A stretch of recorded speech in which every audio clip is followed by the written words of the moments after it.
भैया light of कर दीजिए।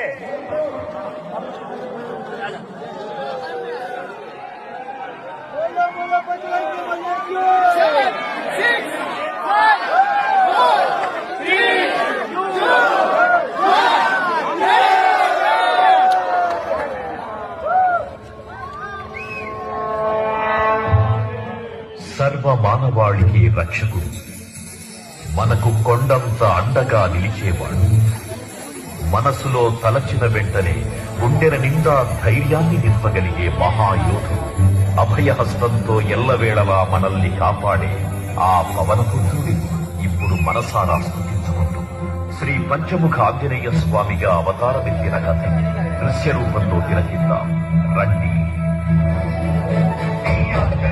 ప్రసన్నాంజనేయం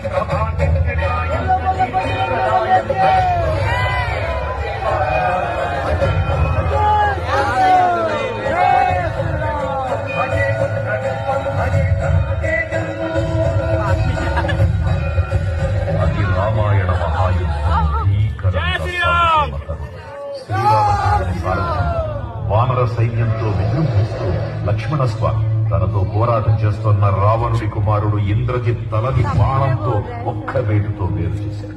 ఇంద్రజిత్ మరణ వార్త విన్న రావణుడు ఆవేశంతో ఊగిపోయాడు. ప్రతీకారం కోసం పాతాళ లోకాధిపతి తన సోదరుడు అయినటువంటి మహిరావణుడి సహకారం కోరాడు.